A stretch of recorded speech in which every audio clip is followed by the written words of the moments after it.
Hey everyone, National Master Sean Lei here. Now, in case you guys couldn't tell, my new headphones have arrived, and I didn't realize, but, well, my mom got cat ears on them. Well, you guys have seen my cat before. Well, I guess she got me cat ears too. So don't worry about them. Tell me if you like them, or maybe we should go back to our old ones. Anyways, let's get straight into today's Philidor video. Let's hope you guys enjoy it. All right. The last couple of days we played against some pretty tough opponents, playing the Philidor. So today, let's just relax, play some lower rated opponents. This guy's 1200 and we'll see how well we do against this player over here. Let's see how well they do. All right. So this is again one of the annoying variations. I don't like to play too much. One of the reasons why Philidor might not be too good against c4, but the idea here is I'm just going to play similar ideas, and if I have to, I'll play a King's Indian like setup. So let's see what our opponent does here. Alright, so our opponent plays knight f3, we're just going to play e5. If they capture, this is always favorable for us. Now, something important for you guys to know is if the pawn pushes over here, you do not play c6 anymore because it's not as useful because they have a c pawn defending, making d5 not as weak as in a regular position. Also, tell me how the mic sounds compared to the old mic. I did change a couple settings, but we'll see how this one works. Alright, so this position is already much better for black. Why? I'm going to double his pawns, or I'm going to win e4. I also get pawn c6. The problem in his position here is he played both e4 and c4, which creates a huge weakness on d4 for me to exploit. So if I were to turn on the engine, it would probably already say black is much better. See what my opponent comes up with here. Now, I'm just going to take here. His pawn kind of has to capture here. Otherwise, I can win this pawn here. So, my opponent just gives it to me. I'll take it. See what our opponent does. Do, do, do, do, do. Do, do, do, do, do. Now, he could play something like queen e3, but there's so many things I can do after that. I could play f5, I could even just move the knight back, let him take here and just castle. He's in a lot of trouble here, and the reason why is because his king's not even being close to being castled here. So they probably should have taken with the b pawn, but that would have been horrible because of the pawn structure. Now here I have to make a choice. Do I want to play the knight here, here, or here? That's the real question. If I move here, knight takes, and then I can just castle, and the position's probably favorable for me still. He has a lot of issues he's got to handle. So you know what, let's just play simple. Is this the best idea? Not too sure. Would have to calculate in the real game, but I know right now, since this is a lower rated opponent, he might make some mistakes here and there. So, alright, he didn't even take my pawn. Perhaps he saw the ideas. Now, I'm just going to castle here, and now I have a pretty big threat. I have a threat of playing e4. And taking advantage of the pin that will ensue afterwards. Hopefully he castles here. As you guys know, castling is very important in chess, especially when the position is very open. Now the question is, does e4 work here? e4, bishop captures, rook over here. He plays something like knight d2, then knight c5, something like f3, takes. Yeah, I mean, it's good for me, but why risk any of this? Let's just play rook e8, defend our pawn. Why sacrifice the pawn when there's no need? Just play simply. Now, can we just play e4 here? It does look like e4 is a possibility here, and this is something you probably have seen in a lot of my other Philidor games, in which we just fork the bishop and knight here because they don't belong. Now, you might be a little bit scared of this, but since this knight's not moving anytime soon, it doesn't really matter. If he takes on e4, rook takes with the tempo against the queen as well, which is especially strong.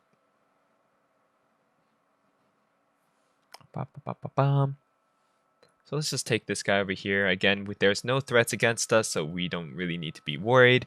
He's probably threatening to take on h7 in the future. Let's just play h6. A lot of people just let their opponent's knight stay there. Don't do that. Just kick it away. Don't let him have any ideas.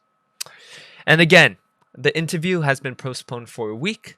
with the International Master. So we're going to be waiting upon a couple more questions from you guys. We already had a couple from a couple of you guys, so thank you so very much.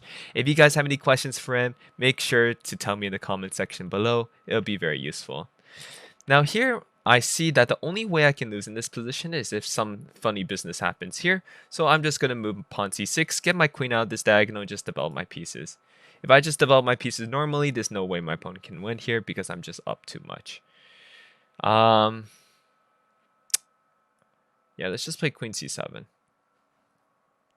He's probably trying to play bishop b2, and that is a pretty strong bishop, I do agree. Ooh, he just lets me play knight e5 here and lets me trade off pieces. The more pieces you trade off in these positions, the better it is for you. Alright, let's capture with the queen. We're attacking b2, and it doesn't allow his bishop to come here. It's pretty positive for us. I guess he was trying to get rid of back rank mates, but when you're the one losing, you don't really have the liberty to make to make moves that don't really gain tempo. Because in the long run, I'm gonna win. So you better do something fast. Otherwise, you lose. Now, bishop b2 is possible for him, but again, that just trades off more and more pieces, and the more and more pieces that are traded off, the better it is for the side that is up material. You know, let's put a rook on the 7th. You guys all know, or the 2nd rank here. You guys all know, rooks are pretty good on these ranks over here. Alright, double up. Again, there's no back rank mates here for him, so it's nothing really to be afraid of. We're just up an extra knight. We'll see where to put the knight for it to be useful, but it's already doing a very important job of stopping his rook from going to the 2nd rank, which would be very annoying for me. Alright, let's just come over here. Let's just poke this pawn a little bit. And what we're going to do is we're going to get 2 rooks on the 7th, or 2nd rank. That's what we call 2 piggies on the 2nd, because they become so powerful. It's just going to take everything, and there's not much I can do to stop that. A lot of people have trouble converting these games, but one thing you can always do is just try to develop your pieces, or just put them on better squares even if they're developed. As you can see, the rooks are very optimal here and forcing my opponent to resign. You might ask, what do you do if your opponent just defends it? Well, after a move like this, I just bring in another attacker, and as you can see, f2 can't be defended anymore because he just doesn't have enough pieces. If he plays f3, I want you guys to pause the videos, try to figure out what's the best move here. 3, 2, 1. Hopefully you guys figured out that this was a pretty simple checkmate, and that's pretty cool. Alright, on to the 2nd game now. Let's see who else is up for a challenge today. Alright, this is against around a 1400 rated player. I know still not the strongest chess player in the world, but again, this is I know most of you guys are not at the 2000 plus level, and so this is actually more instructive to you guys to see how to play against these people. Now, this is what we call a London defense player. And one thing you can do against these type of players is because they do the same thing over and over and over again, you might be able to take advantage of a small tactic. And that tactic is e5, e4. Let's see if we can play it. It's very possible our opponent's going to just let us play it because they're on autopilot mode. And autopilot mode is not a good mode to be on when you're playing chess. A lot of people play openings like even the Philidor or something. And then they do something like this. He's so on autopilot that he doesn't even notice that his bishop is hanging, and so we just win the piece here. Guys, just because your opening is known as an opening in which you could do anything and still win, doesn't mean that you don't look for your opponent's threats. And this is the setup I like to go for against London system people, because against a lot of them, they don't know what to do if their opponent plays a weird setup. Alright, let's play against another person. Alright, let's play against this guy over here. It's a 1658, so it's not the best player in the world, but he's also not the weakest. And it's a 5-minute plus 5-second game, so it's lower time control, but it is what it is. Alright, let's see how well we do. Now, my rating is at risk here. My opponent is just copying me here, it seems. Alright. Now, one thing that he might play is knight c6. And that's how you know this player is an inexperienced player if he does play knight c6. Now, I'm not saying he will, but we might see it. Alright, so now comes the difference in the asymmetry in this position. He put his bishop here, and I put my bishop here. Whose bishop is better? We don't know yet. Who knows? But I'm gonna put my bet on my bishop on e2. Alright, so he put the knight on c6, and again, this is an inexperienced move because the pawn wants to be on c6, in which they can play d5. Knight on c6 does absolutely nothing. What does it do? Can anybody tell me? It defends e5, but it would have defended e5 here as well. It could go here. No, It can go here? No. It can go to a5? No. I mean, I guess it can let me just gain a lot of space in the center for free, I guess. But that's not something you really want to give white for free. So now I'm just going to play very simple moves like bishop b2, d4. Now in this position, he's trying to play f5, and that should be quite obvious. And I'm not even actually scared of that. The reason why is because f5 doesn't come with a threat. We're just going to play here. We're just going to gain the center. We can play bishop here with the idea, you know, if they take, we can take with the bishop, and if he plays d5, we just move back. Is that good for us? Not too sure. Not too good. Now, what if we play bishop c4 check? That looks pretty decent, though. Bishop c4 check, trying to go for something like this. Maybe queen b3 check was probably a little bit more accurate, but it is what it is. All right, let's play knight here. Usually you want to play h6 early, so this doesn't happen. Now, queen b3 would have been a little bit interesting. There was no smothered mate because knight can capture, but yeah, this is expected. Capture here. Yep, he's threatening this pawn. He's also threatening my knight at the same time. Kind of annoying. Need to deal with it somehow. Now, if I play queen here, he can in-between move take here, but do I have an in-between move myself? Check, I do. So he can just take my knight, but then I'll just take here, but then he'll take on d4. But I think his king is very exposed there, and that's not something he wants. So let's play queen b3 here. Let's see if he tries to trick himself here by playing this knight c3 move, in-between move, which I don't think quite works here. Let's see if he tricks himself. In-between moves are a very difficult type of tactic to practice, and a difficult type of tactic to see.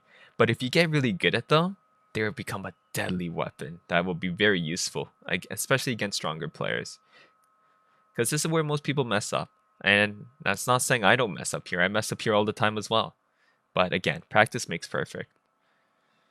Knight takes c3 is not good because he won't be able to take into account my own in-between moves. And he doesn't have any good in-between moves after his in-between move.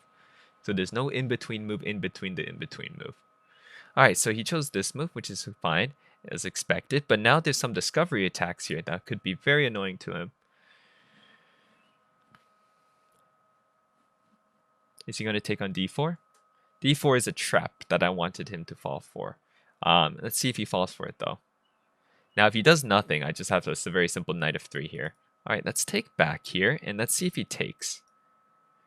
Taking here is a mistake. Because, hopefully you guys all see, knight of 3. Now, you might argue queen f6 defends the bishop, but I want you guys to spot the tactic after it. Who knows, maybe our opponent falls for it here. Again, in-between moves are very tricky. One problem he has in this position is his queenside pieces. They cannot come out at all, which makes them very sad. He has a lot of play on the king's side, but really, not really. We have a lot of threats here because our pieces are so active. The bishop on c1 might not be... So he didn't fall for the trick, which is fine. Now here we're just going to play knight of 3 anyways, basically control the dark squares here. If he plays knight f6, that's completely fine. We'll just move our bishop back. No harm done. Again, his bishop can't really come out. It can't really do anything. And so that's really good for us. Ooh, he moves his knight here. To be honest, didn't expect that, but it is what it is. He's not threatening anything here. Do I just play something like rook e1? Or do I want to play something like bishop f4? Do I want to play something like bishop b2? Do I want to play something like bishop here? So many different options here. So many choices. So little time. Do I want to play bishop a3? Bishop a3 forces his rook to go to e8. Is that beneficial to me? Yeah, let's do it. It gains a tempo, so that's pretty decent. Gotta make sure we don't get forked or anything. So in this position, it doesn't look like we get forked. And it also keeps the bishop on this diagonal for a potential tactic over here. It's pretty cool. Pretty cool indeed. Now, this doesn't work here because, well, 2 pieces are better than rook. And also because we were setting up some discoveries. His king is so weak in this position. So weak. Oh, he puts his rook over here. That's not a good place to put your rook, that's for sure. So play this guy over here. Our last piece is in the game. I guess this rook's not doing much, but I'll come to e1. What I'm going to do is I'm just going to plop my knight to e5 and ask him what he's going to do. Again, his bishop on d7 is like the most useless piece in the world. Never seen a piece more useless. And if that bishop is useless, his rook is useless. And if his rook is useless, his position is essentially useless. Maybe I'll try to play pawn b6, but pawn b6 is not very good because I can play bishop to d5. And that's very annoying because it stops his bishop e7 move and gains a tempo at the same time. Again, in this position over here, we are improving our position while also making our opponent's position worse. That's what makes our position greater and greater with every single move. Look at how his pieces are all sitting on top of each other. They're not doing much. I'm pretty sad, to be honest.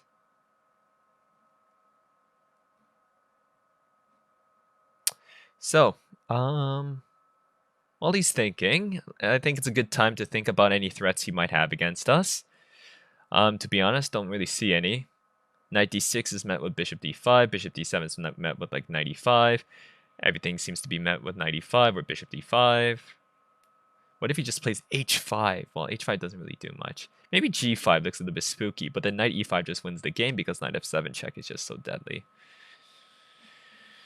So, this is the time of the game in which you can start relaxing. Alright, so he's trying to get his bishop out, finally.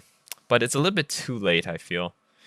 Playing this move also weakens his knight as well, which is not what he wants. His knight is probably his strongest piece here. Playing knight here over to e5 also stops his bishop from going to g4. Not that he really wanted to play bishop g4, but it was a possibility. So the question is, how are you going to stop my knight from going to f7, my friend? h6? I'll play knight f7. Bishop h6, I'll play knight f7. You're going to play queen f8, I'm going to play knight f7. Doesn't matter what you do, I'm going to play knight f7. This is an unstoppable threat.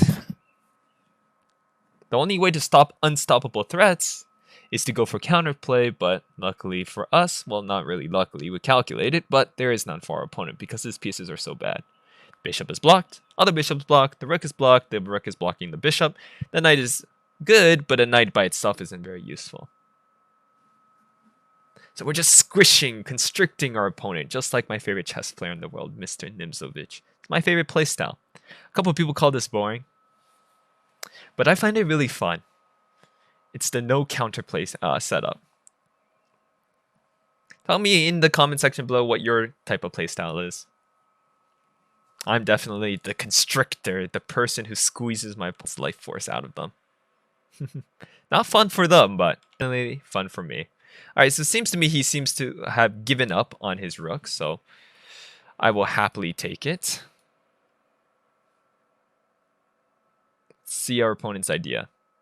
Maybe he's trying to take advantage of my light square weaknesses, maybe? I don't know. Ooh, so he's trying to do a kingside attack, which is definitely possible here, which is definitely a good idea by him.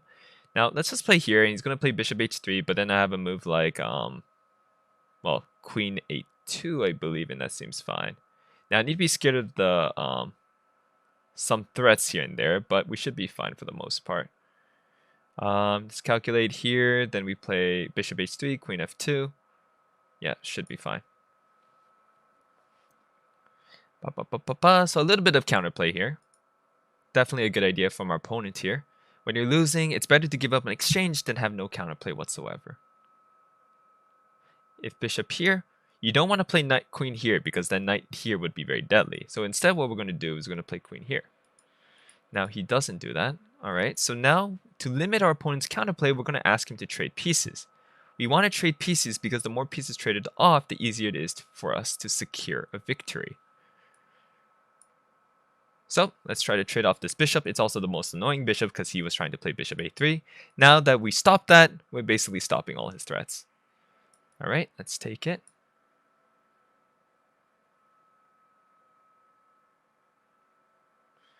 Let's play rook here. Again, let's just try to trade off more pieces. More pieces traded off, the easier it is for us to win. Now let's plop the queen here. That means if he moves his knight anywhere, he has to trade queens. Or there's a rook e1 check, which is very deadly. We also have bishop e7 threats. See what our opponent does. Kind of in a tough pickle over here. Tough situation. Alright, so he says, no, I don't want to be in this situation, which is fine by him. But allows me to put my bishop here, which is kind of deadly for him, I believe. Gotta be careful, of course, but this looks pretty strong. Attacking rook, attacking knight, attacking queen. I mean pinning queen. And so our opponent lost on time, but yeah, it was a pretty decent game here. Alright guys, so I hope you guys enjoyed these Philidor games against some weaker players. If you guys did, please press that like button, it helps this channel a lot. And I guess I'll see you in the next video. Bye!